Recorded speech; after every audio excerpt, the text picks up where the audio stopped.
ಈ ಮಳೆಯಿಂದಾಗಿ ಎಲ್ಲೆಲ್ಲಿ ಯಾವ ರೀತಿಯ ಸಮಸ್ಯೆ ಆಗ್ತಾ ಇದೆ ಅನ್ನೋದ್ರ ಬಗ್ಗೆ ಮಾಹಿತಿಯನ್ನ ನೀಡ್ತಾ ಇದ್ದೀವಿ. ಆನೇಕಲ್ಲಲ್ಲೂ ಕೂಡ ಮಳೆಯಿಂದಾಗಿ ಅವಾಂತರ ಸೃಷ್ಟಿಯಾಗಿರೋದು. ಮಳೆಯಿಂದ ಡ್ಯಾಡಿಸ್ ಗಾರ್ಡನ್ಗೆ ಜಲ ದಿಗ್ಬಂಧನ.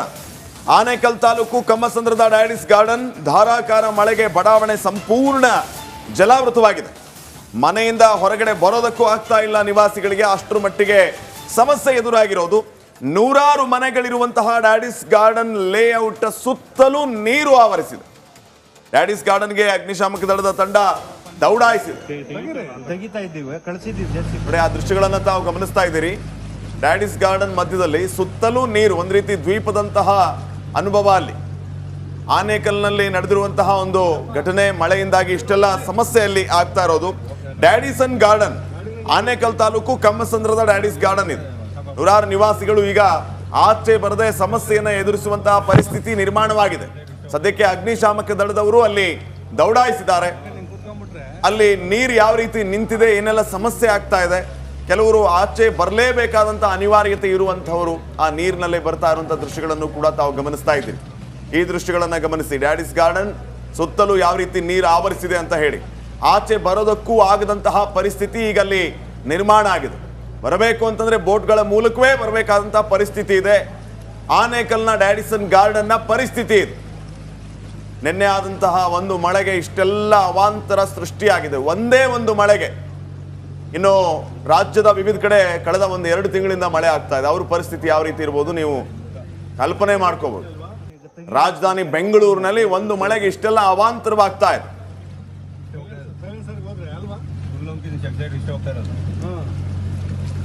ಇವಾಗ ಇನ್ನಷ್ಟು ಮಾಹಿತಿಯನ್ನ ನೀಡ್ತಾರೆ ಪ್ರತಿನಿಧಿ ನವೀನ್. ಈಗ ಫೋನ್ ಸಂಪರ್ಕದಲ್ಲಿ ನವೀನ್, ಗಮನಿಸ್ತಾ ಇದೀವಿ ನಾವು ದೃಶ್ಯಗಳಲ್ಲಿ ಮಳೆ ಎಷ್ಟರ ಮಟ್ಟಿಗೆ ಸಮಸ್ಯೆಯನ್ನ ಮಾಡಿದೆ ಅಂತ ಹೇಳಿ. ಸದ್ಯಕ್ಕೆ ಏನೆಲ್ಲ ಸಮಸ್ಯೆಯನ್ನ ಡ್ಯಾಡಿಸನ್ ಗಾರ್ಡನ್ ಜನ ಎದುರಿಸ್ತಾ ಇದ್ದಾರೆ, ಏನೆಲ್ಲ ಕ್ರಮ ಕೈಗೊಳ್ಳುವಂತ ಕೆಲಸ ಆಗ್ತಾ ಇದೆ? ಶ್ರೀಪಾದ್ ಪಾಟೀಲ್, ಇದೆಲ್ಲದಕ್ಕೂ ಪ್ರಮುಖ ಕಾರಣ ಏನಂತ ಹೇಳಿದ್ರೆ, ಪ್ರತಿ ವರ್ಷವೂ ಕೂಡ ಸಣ್ಣ ಮಳೆ ಆದ್ರೆ ಡ್ಯಾಡಿಸ್ ಲೇಔಟ್ ಅಲ್ಲಿ ಇದೇ ಪರಿಸ್ಥಿತಿ ಇರುವಂತದ್ದು. ಇದಕ್ಕೆ ಪ್ರಮುಖ ಕಾರಣ ಏನು, ಬಿಲ್ಡರ್ಗಳು ಮಾಡಿರುವಂತ ಒಂದಷ್ಟು ಅವಾಂತರಗಳು. ಸರಿಯಾದ ರೀತಿಯಲ್ಲಿ ನೀರನ್ನ ಹೊರಹೋಗೋದಕ್ಕೆ ವ್ಯವಸ್ಥೆಯನ್ನ ಮಾಡದೆ ಬಡಾವಣೆಯನ್ನ ಏನು ನಿರ್ಮಾಣ ಮಾಡಿ ಸೈಟ್ಗಳನ್ನ ಮಾಡಿ ಮಾರಾಟ ಮಾಡಿಬಿಟ್ಟು ಹೋಗಿದ್ದಾರೆ. ಇದರಿಂದ ಪ್ರತಿ ವರ್ಷ ಮಳೆ ಬಂದಾಗ್ಲೂ ಕಮ್ಮಸಂದ್ರದ ಡ್ಯಾಡಿಸ್ ಲೇಔಟ್ ಏನಿದೆ ಇಲ್ಲಿ ಇದೇ ಪರಿಸ್ಥಿತಿ ಆಗ್ತಾ ಇರುವಂತದ್ದು. ಅದೇ ರೀತಿ ನಿನ್ನೆ ತಡರಾತ್ರಿ ಅಂದ್ರೆ ರಾತ್ರಿ 2:30 ಸುಮಾರಿಗೆ ಆನೇಕಲ್ನ ಹಲವೆಡೆ ಭಾರಿ ಮಳೆ ಆಗಿತ್ತು. ಇದರಿಂದಾಗಿ ಡ್ಯಾಡಿಸ್ ಲೇಔಟ್ಗೆ ಸಾಕಷ್ಟು ನೀರು ನುಗ್ಗಿದ್ದು ಜನ ಕೂಡ ಹೊರಗಡೆ ಬರೋದಕ್ಕೆ ಸಾಧ್ಯ ಆಗ್ತಿಲ್ಲ. ಜೊತೆಗೆ ಟೆರೆಸ್ ಕೆಳಭಾಗದಲ್ಲಿಯೂ ಕೂಡ ನೀರು ತುಂಬಿದೆ, ಜನ ಕೂಡ ಹೊರಗಡೆ ಬರೋದಕ್ಕಾಗ್ತಿಲ್ಲ. ಅಗ್ನಿಶಾಮಕ ದಳದವರು ಒಂದಷ್ಟು ಜನ ಆಗಮಿಸಿ ಅವ್ರನ್ನ ಹೊರಗಡೆ ಬರೋದು, ಜೊತೆಗೆ ಒಳಗಡೆ ಹೋಗೋದು, ಅಂದ್ರೆ ದಿನನಿತ್ಯದ ಹಾಲು ಪೇಪರ್ ಏನಿದೆ, ಜೊತೆಗೆ ಫುಡ್ ಗಳನ್ನ ಏನ್ ತೆಗೆದುಕೊಂಡು ಹೋಗ್ಬೇಕು, ಶಾಲೆಗೆ ವಿದ್ಯಾರ್ಥಿಗಳನ್ನ ಏನ್ ಕಳಿಸ್ಬೇಕು ಅವ್ರನ್ನೆಲ್ಲ ಕಳಿಸುವ ನಿಟ್ಟಿನಲ್ಲಿ ಒಂದಷ್ಟು ಜನ ಅಗ್ನಿಶಾಮಕ ದಳದವರು ಸಹಕಾರ ಕೊಡ್ತಾ ಇದ್ದಾರೆ. ಅದನ್ನ ಹೊರತುಪಡಿಸಿದ್ರೆ ಇಡೀ ಬಡಾವಣೆಯಲ್ಲಿ ಏನು ನೀರು ತುಂಬಿದೆ ಅದನ್ನ ಹೊರಹಾಕುವ ನಿಟ್ಟಿನಲ್ಲಿ ಇದುವರೆಗೂ ಕೂಡ ಸಂಬಂಧಪಟ್ಟ ಆ ಒಂದು ಬಡಾವಣೆಯ ಮಾಲೀಕರಾಗಿರ್ಬೋದು ಅಥವಾ ಏನು ಹೆಬ್ಬಗೋಡಿ ಪುರಸಭೆಗೆ ಈ ಒಂದು ಬಡಾವಣೆ ಬರೋದ್ರಿಂದಾಗಿ ಅಲ್ಲಿ ಅದನ್ನ ನಿರ್ವಹಣೆ ಮಾಡುವ ನಿಟ್ಟಿನಲ್ಲಿ ಇದುವರೆಗೂ ಕೂಡ ಸರಿಯಾದ ಕ್ರಮಗಳನ್ನ ಕೈಗೊಂಡಿಲ್ಲ. ಈ ಹಿನ್ನೆಲೆಯಲ್ಲಿ ಮಳೆ ಆಗಿರೋದ್ರಿಂದಾಗಿ ಈಗ ನೀರು ಒಳಗಡೆ ಏನು ಸುತ್ತಮುತ್ತಲ ಬಡಾವಣೆಗೂ ನೀರು ಕೂಡ ಹೋಗೋದಕ್ಕೆ ಬೇರೆ, ಅಂದ್ರೆ ಈ ಬಡಾವಣೆಯಿಂದ ಬೇರೆ ಬಡಾವಣೆಗೆ ರಾಜಕಾಲುವೆಗೆ ಹೋಗೋದಕ್ಕೆ ನೀರಿಲ್ಲ, ಬೇರೆ ಕಡೆ ಹರಿದೋಗೋದಕ್ಕೂ ಕೂಡ ನೀರಿಗೆ ಜಾಗ ಇಲ್ಲ. ಇದರಿಂದಾಗಿ ಇಡೀ ಲೇಔಟ್ ಸಂಪೂರ್ಣ ಜಲಾವೃತ ಆಗಿದ್ದು ಎಲ್ಲರೂ ಕೂಡ ಮನೆಯಿಂದ ಹೊರಗಡೆ ಬರೋದಕ್ಕಾಗ್ತಿಲ್ಲ. ಎಲ್ಲರೂ ಕೂಡ ಒಂದ್ ರೀತಿ ಜಲ ದಿಗ್ಬಂಧನಕ್ಕೆ ಒಳಗಾಗಿರುವಂತದ್ದು. Shripad Patil, okay, thank you ಮಾಹಿತಿಗೆ ನವೀನ್. ಅಲ್ಲಿರೋರ್ನ ಅಲ್ಲೇ ಇರೋ ಕೇಳಿ ಇದು ಕಳ್ಸೋಣ, ಜೀಪ್ ಕಳ್ಸೋಣ. ಇನ್ನು ಮತ್ತೊಂದು ಕಡೆ ನೋಡೋದಾದ್ರೆ ಜಯದೇವ ಅಂಡರ್ ಪಾಸ್ ಏನಿದೆ ಅಲ್ಲೂ ಕೂಡ ಸಿಕ್ಕಾಪಟ್ಟೆ ನೀರು ತುಂಬಿಕೊಂಡಿದೆ. ನಿನ್ನೆ ರಾತ್ರಿ ಸುರಿದಿರ್ತಕ್ಕಂಥ ಮಳೆಯಿಂದ ಆಗಿರೋ ಅನಾಹುತ ಇದು. ಜಯದೇವ ಅಂಡರ್ ಪಾಸ್ ಅಲ್ಲಿ ಈಗ ನೀರನ್ನ ಕ್ಲಿಯರ್ ಮಾಡ್ತಾ ಇದ್ದಾರೆ. ಸಿಕ್ಕಾಪಟ್ಟೆ ಜನ ಅಲ್ಲಿ ಆಸ್ಪತ್ರೆಗೆ ಬರುವಂಥವ್ರು ಮತ್ತು ಬೇರೆ ಬೇರೆ ಪ್ರದೇಶಗಳನ್ನ ಕನೆಕ್ಟ್ ಮಾಡುವಂಥ ಒಂದು ಜಂಕ್ಷನ್ ಅದು, ಅಲ್ಲಿ ಸಿಕ್ಕಾಪಟ್ಟೆ ನೀರು ತುಂಬಿರೋದು ತುಂಬ ಸಮಸ್ಯೆಯನ್ನು ಉಂಟು ಮಾಡಿದೆ. ಈಗ ಅಗ್ನಿಶಾಮಕ ಸಿಬ್ಬಂದಿ ಅಲ್ಲಿ ನೀರನ್ನು ಕ್ಲಿಯರ್ ಮಾಡ್ತಾ ಇದ್ದಾರೆ. ಇನ್ನೇನು ಒಂದಷ್ಟು ಹೊತ್ತಿನಲ್ಲಿ ಅಲ್ಲಿ ನೀರು ಕ್ಲಿಯರ್ ಆಗುತ್ತೆ. ಮೋಟಾರ್ ಬಳಸಿ ನೀರನ್ನ ಕ್ಲಿಯರ್ ಮಾಡ್ತಾ ಇದ್ದಾರೆ ಅಗ್ನಿಶಾಮಕ ಸಿಬ್ಬಂದಿ.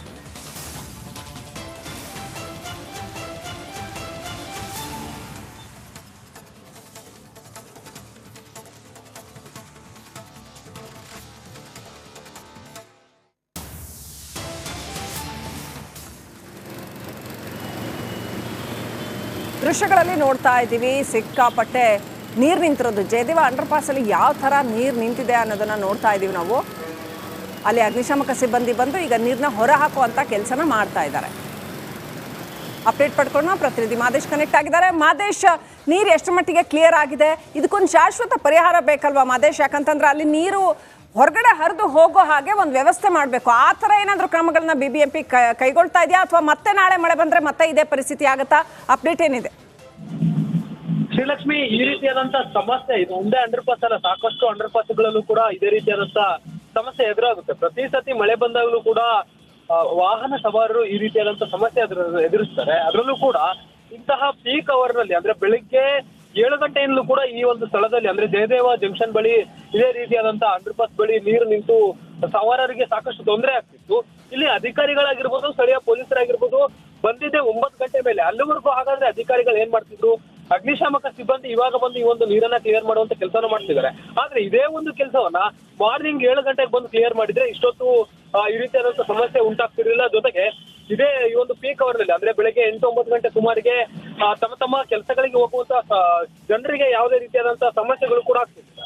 ಈ ಒಂದು ಅಂಡರ್ ಪಾಸ್ ನಲ್ಲಿ ಹೋಗುವಂತ ಸಂದರ್ಭದಲ್ಲಿ ಸಾಕಷ್ಟು ವಾಹನಗಳು ಕೂಡ ಕೆಟ್ಟು ನಿಂತಿತ್ತು. ಇಲ್ಲಿ ಮೇಲ್ನೋಟಕ್ಕೆ ಅಧಿಕಾರಿಗಳ ನಿರ್ಲಕ್ಷ್ಯ ಇದ್ದೇ ಇದೆ. ಎಲ್ಲೇ ಈ ರೀತಿಯಾದಂತ ಮಳೆ ಆದ್ರೂ ಕೂಡ ಕೂಡಲೇ BBMP ಅಧಿಕಾರಿಗಳು, ಸಂಬಂಧಪಟ್ಟಂತ BBMP ಅಧಿಕಾರಿಗಳು ಹೋಗಿ ಘಟನಾ ಸ್ಥಳಕ್ಕೆ ಭೇಟಿ ನೀಡಿ ಒಂದು ರೀತಿ ಪರಿಶೀಲನೆ ಮಾಡಿದ ಸಂದರ್ಭದಲ್ಲಿ ಅವ್ರಿಗೆ ಗೊತ್ತಾಗುತ್ತೆ ಅದಿರುವಂತಹ ಪರಿಸ್ಥಿತಿ ಏನಂತ. ಆದ್ರೆ ಅಧಿಕಾರಿಗಳು ಈ ಒಂದು ಕೆಲಸವನ್ನ ಮಾಡೋದಿಲ್ಲ. ಎಷ್ಟೇ ಬಾರಿ ಮಾಧ್ಯಮಗಳು ಎಚ್ಚರಿಸಿದ್ರು ಕೂಡ, ಜೊತೆಗೆ ಸಾರ್ವಜನಿಕರು ಶ್ರೀಮಾರಿ ಆಗ್ತಿದ್ರು ಕೂಡ ಯಾವುದೇ ರೀತಿಯಾದಂತಹ ಕ್ರಮಕ್ಕೆ ಮುಂದಾಗುತ್ತಿಲ್ಲ. ಯಾಕಂದ್ರೆ ಮಳೆ ಬರುವಂತ ಸಂದರ್ಭಗಳು ಅವ್ರಿಗೆ ಗೊತ್ತೇ ಇರುತ್ತೆ, ಮುನ್ಸೂಚನೆ ಅಂದ್ರೆ ಹವಾಮಾನ ಇಲಾಖೆ ಮುನ್ಸೂಚನೆ ಇದ್ದೇ ಇರುತ್ತೆ. ಆದ್ರೂ ಕೂಡ ಅಧಿಕಾರಿಗಳು ನಿರ್ಲಕ್ಷ್ಯ ತೋರೋದು ಇನ್ನೂ ಕೂಡ ಬಿಟ್ಟಿಲ್ಲ. ಆ ಒಂದು ನಿಟ್ಟಿನಲ್ಲಿ ಅವರ ಹಿರಿಯ ಅಧಿಕಾರಿಗಳು ಕ್ರಮವನ್ನ ಕೈಗೊಳ್ಳಬೇಕಿದೆ. ಯಾಕಂದ್ರೆ ರಾತ್ರಿ ಮಳೆ ಬಂತು ಅಂತ ಅಂದಾಕ್ಷಣ ಕೂಡಲೇ ಬೆಳಗ್ಗೆ ಒಂದು ಆಯಾ ಸಂಬಂಧಪಟ್ಟಂತ ಅಧಿಕಾರಿಗಳು ಘಟನಾ ಸ್ಥಳಕ್ಕೆ ಹೋಗ್ಬೇಕು. ಆದ್ರೆ ಅವರು ಸರ್ಕಾರಿ ಕೆಲಸ ಯಾವ ಟೈಮಿಗೆ ಶುರು ಆಗುತ್ತೆ, 9 ಗಂಟೆ 10 ಗಂಟೆ, ಅದೇ ರೀತಿಯಾಗಿ ಆ ಒಂದು ಸಂದರ್ಭದಲ್ಲಿ ಮಾತ್ರ ಈ ಒಂದು ಘಟನಾ ಸ್ಥಳಗಳಿಗೆ ಭೇಟಿ ನೀಡುವಂತ ಕೆಲಸವನ್ನ ಮಾಡ್ತಿದೆ. ಸದ್ಯಕ್ಕೆ ಈ ಒಂದು ನಿಟ್ಟಿನಲ್ಲಿ ಸ್ಥಳೀಯರು ಕೂಡ BBMP ಅಧಿಕಾರಿಗಳ ವಿರುದ್ಧ ಆಕ್ರೋಶವನ್ನು ವ್ಯಕ್ತಪಡಿಸುವಂತ ಕೆಲಸನ ಮಾಡ್ತಿದ್ದಾರೆ. ಸದ್ಯಕ್ಕೆ ಈ ಒಂದು ಜಯದೇವ ಅಂಡರ್ ಪಾಸ್ ನಲ್ಲಿ ನೀರನ್ನ ಕ್ಲಿಯರ್ ಮಾಡುವಂತ ಕೆಲಸನ ಮಾಡ್ತಿದ್ದಾರೆ. ಆದ್ರೆ ಇದು ಟೈಮಿಗೆ ಆಗಬೇಕಂತ ಕೆಲಸ ಅಲ್ಲ. ಇವತ್ತು 4-5 ಗಂಟೆಗಳ ಕಾಲ ಈ ಒಂದು ಕೆಲಸ ಮಾಡೋದಕ್ಕೆ, ಅರ್ಧ ಮುಕ್ಕಾಲು ಗಂಟೆ ಮಾಡಿ ಕ್ಲಿಯರ್ ಮಾಡುವಂತ ಕೆಲಸದಕ್ಕೆ 4-5 ಗಂಟೆಗಳ ಕಾಲ ತೆಗೆದುಕೊಂಡಿರುವಂತ. ರೈಟ್. ಥ್ಯಾಂಕ್ ಯು ಮಾದೇಶ್ ಡೀಟೇಲ್ಸ್ಗಾಗಿ.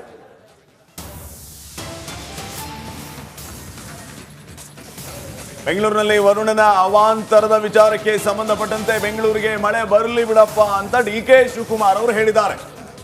ಬೆಂಗಳೂರಿನಲ್ಲಿ ಇರುವಂತಹ ಯಾವ ಕೆರೆಗಳು ತುಂಬಿಲ್ಲ, ಮಳೆ ಬರಬೇಕು ಅಂತ DCM DK ಶಿವಕುಮಾರ್ ಅವರು ಹೇಳಿದ್ದಾರೆ. ಬೆಂಗಳೂರಿನಲ್ಲಿ DCM DK ಶಿವಕುಮಾರ್ ಅವರು ಹೇಳಿರುವಂತಹ ವಿಚಾರ ಇದು. ಮಳೆ ಬರಲಿ ಬೆಂಗಳೂರಿಗೆ, ಬೆಂಗಳೂರಿನಲ್ಲಿರುವಂತಹ ಯಾವ ಕೆರೆಗಳು ತುಂಬಿಲ್ಲ, ಮಳೆ ಬಂದ್ರೆ ಅಟ್ಲೀಸ್ಟ್ ಬೆಂಗಳೂರಿನಿಂದಲಿರುವಂತಹ ಕೆರೆಗಳು ತುಂಬುತ್ತೆ ಅಂತ. ಇಲ್ಲಿ ಬೆಂಗಳೂರಿನಲ್ಲಿ ಇರುವಂತವರು ಕೂಡ ಮಳೆ ಬೇಡ ಅಂತ ಹೇಳ್ತಿಲ್ಲ. ಮಳೆ ಬಂದ್ರೆ ಆಗುವಂತ ಸಮಸ್ಯೆಗಳೇನಿದೆ, ಆ ಸಮಸ್ಯೆಗಳನ್ನ ಎದುರಿಸೋದಕ್ಕೆ ಸರ್ಕಾರ ಎಷ್ಟು ಶಕ್ತವಾಗಿದೆ, ಸರ್ಕಾರ ಏನ್